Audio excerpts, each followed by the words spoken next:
Salut les voyageurs, j'espère que vous allez bien. On se retrouve aujourd'hui pour la deuxième partie de la vidéo sur le déluge, comme promis. Nous aborderons des éléments du dernier chapitre en date également, à savoir le 1114 dans cette vidéo.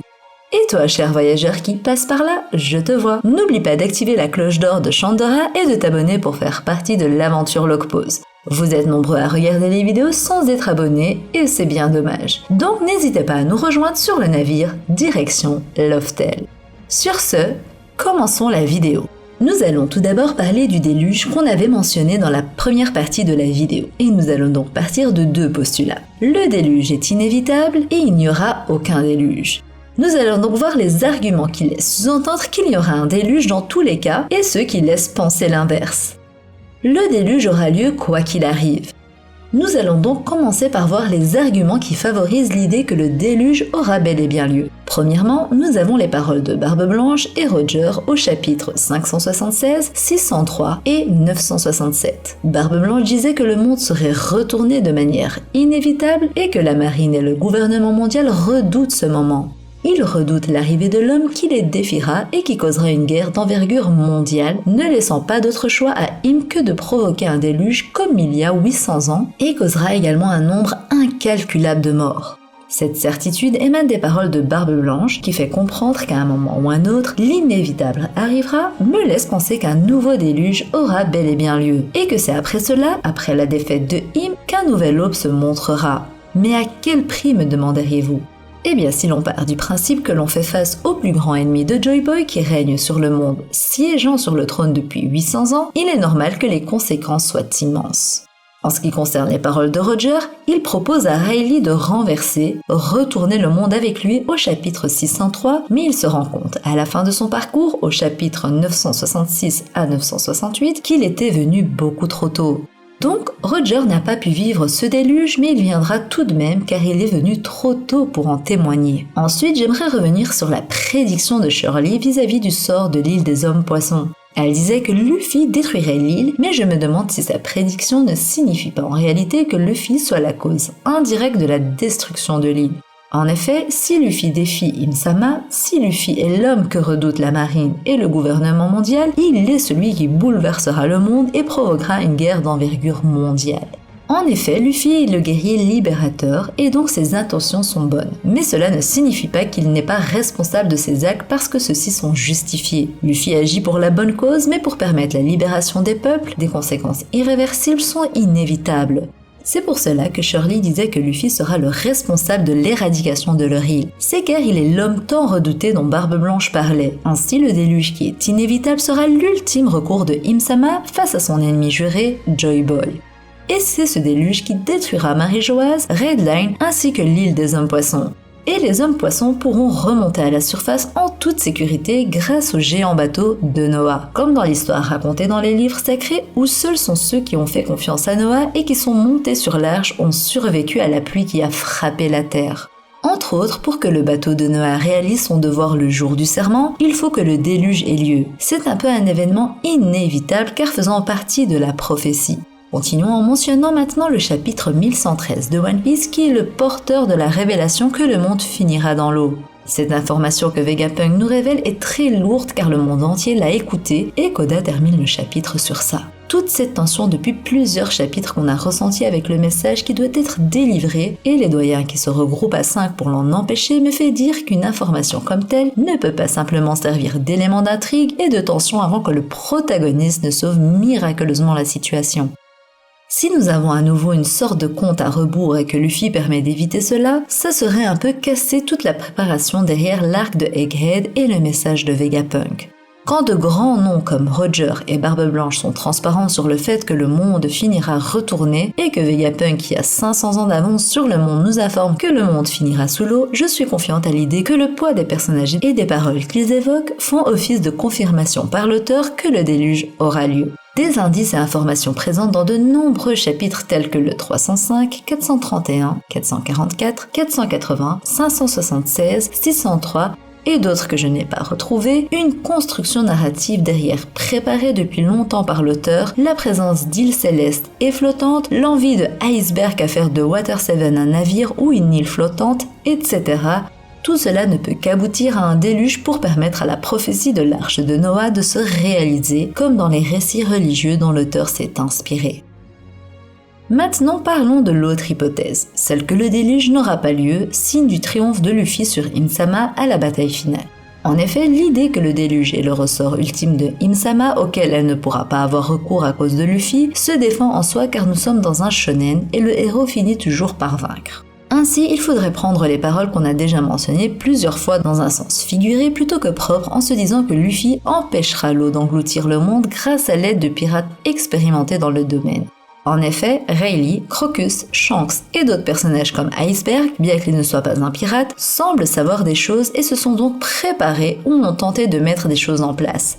Ce qui peut nous faire penser qu'ils trouveront une solution pour sauver le monde, mais que ce ne sera pas de main morte au vu de l'ampleur du danger. Ainsi, ça ne décrédibilise pas l'utilisation du Noah pour les hommes-poissons, la création du revêtement de navire par Rayleigh, etc.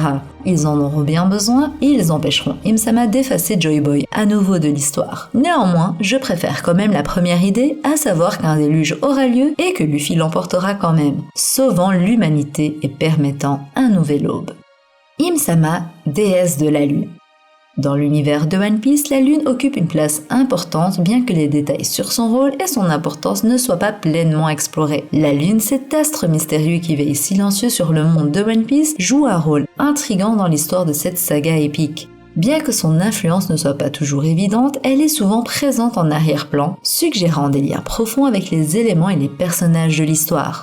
Tout au long de l'aventure de Luffy et de son équipage, nous rencontrons plusieurs références à la Lune, souvent associées à des moments clés de l'histoire ou à des personnages importants. Par exemple, dans l'arc d'Enies Lobby, la Lune apparaît comme un élément symbolique lors de la confrontation entre Luffy et Rob Lucci, soulignant l'importance de ce combat pour le destin du monde. De plus, la Lune est parfois utilisée comme un dispositif narratif pour créer une atmosphère particulière ou pour renforcer les thèmes de l'histoire. Dans l'arc de Thriller Bark, par exemple, l'île flottante de Thriller Bark est souvent associée à la Lune, ajoutant une dimension mystique à cet endroit sinistre et étrange. Attardons-nous maintenant sur le cas de Eneru et son voyage dans la Lune, qui prend place au volume 44 jusqu'au 49, du chapitre 428 au chapitre 474. Eneru a fait diverses découvertes lors de son voyage sur la Lune, dont l'existence d'une autre population et de représentations à propos desquelles beaucoup ont théorisé. Avec le dernier chapitre, nous avons pu voir le Mother Flame, arme créée par Vegapunk que Im-sama a utilisée pour détruire Lulusia. Il s'agit d'une flamme détenue dans un conteneur rempli d'eau, à la manière du cerveau de Vegapunk. Et avant de continuer, nous allons rapidement parler de ça, car c'est littéralement une flamme dans de l'eau qui ne s'éteint pas. En faisant quelques recherches scientifiques, on a plusieurs éléments qui me font penser que cette flamme n'est pas éternelle juste parce qu'elle est dans de l'eau comme on peut le penser. Pour faire ce feu, il faut une réaction de combustion, ce qui ne nécessite pas forcément d'oxygène. On peut utiliser du dihydrogène ou du dichlore, ce qui signifie que le Mother Flame est un feu doté logiquement d'une grande longévité comme le Soleil, bien que le Soleil lui est le résultat d'une réaction de fusion, mais qu'il ne s'agit pas d'une source infinie tout comme le Soleil. En effet, le Soleil a une très grande longévité, des milliards d'années, mais ça n'est pas pour autant l'infini, il finira tôt ou tard par s'éteindre. Ainsi, le fait que la flamme soit conservée dans l'eau ne signifie pas qu'il s'agit d'une source inépuisable et donc le Mother Flame a une limite d'utilisation. Mais ça reste un exploit de Vegapunk que d'avoir pu créer quelque chose d'aussi extraordinaire, bien qu'on soit très loin d'un soleil comme il le voulait. Une information également importante nous avait été donnée par Lilith au chapitre 1065. Celle que la source d'énergie de l'île est le feu. Et d'ailleurs, dans la même page du chapitre, elle se demande si on peut créer une flamme éternelle, ce qui semble encore plus prouver que le Mother Flame n'en est pas une, et que Im-sama ne pourra pas en faire usage indéfini. Raison pour laquelle elle n'y a pas recours tout le temps. Pour en revenir à Eneru et la Lune, une représentation s'y trouve à la cover du chapitre 472, et elle ressemble fortement au Mother Flame, en tout cas le centre de la machine. Et la flamme de temps, un détail qui ne nous échappe pas quand on sait l'importance que représente la Lune vis-à-vis de Im-sama. Mais alors, si Eneru a pu accéder à des représentations d'une telle importance, il est certain qu'il doit savoir d'autres choses dans le lot. D'autant plus si la représentante dont on parle correspond bien au Mother Flame. Il y a de nombreuses hypothèses qui ont fusé à propos de Eneru et de l'importance de la Lune. En effet, au cours de l'arc Skypiea, Eneru part à l'aventure pour explorer la Lune. Il croit que la Lune est la légendaire fée Wirtz. En atteignant la Lune, Eneru rencontre de petits robots appelés automates et un groupe de pirates de l'espace vicieux. Et grâce au Gorogoro no Mi, il active par inadvertance les Otomas et leur ville, l'amenant à découvrir ses véritables racines. Pour en revenir à Im-sama, cette figure énigmatique qui domine l'ombre dans le monde de One Piece détient un pouvoir et une influence qui défient l'entendement. Mais quel secret se cache derrière son titre du roi du monde ? Commençons par le symbolisme lunaire associé à Im-sama. Les croissants de lune qui parsèment son environnement ne sont pas de simples ornements. Ils pourraient révéler un lien essentiel entre Im-sama et la lune elle-même. Cette connexion symbolique pourrait refléter un pouvoir cosmique ancestral lié au cycle lunaire et à leur influence sur le monde. Les cycles lunaires sont un phénomène omniprésent dans de nombreuses cultures à travers le monde, souvent associés à des aspects mystiques et spirituels. Dans l'univers de One Piece, il pourrait être la clé pour comprendre les pouvoirs d'Im-sama. Imaginez des phases lunaires spécifiques qui déclenchent des manifestations de sa puissance, influençant les événements et le destin du monde. La Lune exerce une influence incontestable sur les marées océaniques de notre planète, et il est plausible qu'Im-sama détienne un pouvoir similaire dans l'univers de One Piece. Son titre de déesse de la Lune pourrait indiquer une capacité à manipuler les marées et les flux d'énergie, modifiant ainsi le cours du monde selon sa volonté. Cette origine cosmique renforcerait son statut en tant qu'entité transcendante, peut-être même antérieure à l'existence même de la race humaine. Les références à la Lune dans One Piece ont donc suscité de nombreuses théories et spéculations parmi les fans. Certains pensent que la Lune pourrait abriter des secrets cachés ou des civilisations anciennes, d'autres suggèrent qu'elle pourrait jouer un rôle dans le monde mystérieux de certains personnages, comme Im-sama.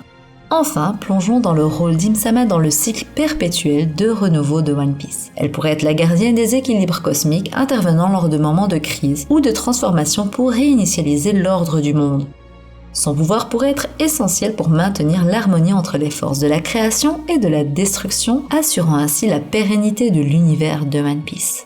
Im-sama pourrait être une incarnation ou une représentation du pouvoir de Yam-im, le dieu égyptien de la mer. Dans la mythologie égyptienne, Yam-im est souvent décrit comme un dieu puissant associé aux océans et à la force destructrice de l'eau. Il est vénéré pour sa capacité à apporter la fertilité aux terres et à contrôler les flux des rivières et des mers. Dans l'univers de One Piece, Im-sama est présentée comme une figure mystérieuse et toute puissante, cachée dans les profondeurs de la Terre Sainte. Elle exerce un contrôle absolu sur le destin du monde et semble avoir une influence sur les événements majeurs de l'histoire.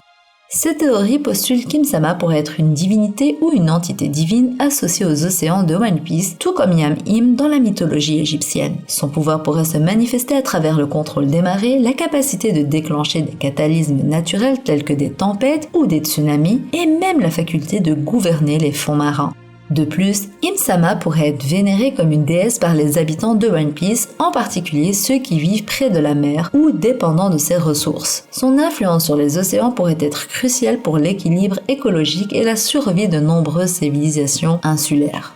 En résumé, cette théorie explore l'idée d'Im-sama en tant qu'incarnation du pouvoir de la mer dans One Piece, inspirée par le mythe de Yam-im dans la mythologie égyptienne. Son rôle en tant que déesse des océans pourrait avoir des implications profondes sur l'histoire et le destin du monde de One Piece, tout en ajoutant une dimension mythologique fascinante à l'univers créé par Eiichiro Oda. Voilà les voyageurs, nous arrivons à la fin de cette vidéo et j'espère qu'elle vous aura plu. N'hésitez pas à partager vos avis en commentaire, j'essaie de répondre à tout le monde. Sur ce, je vous dis à la prochaine et d'ici là, portez-vous bien. Bisous!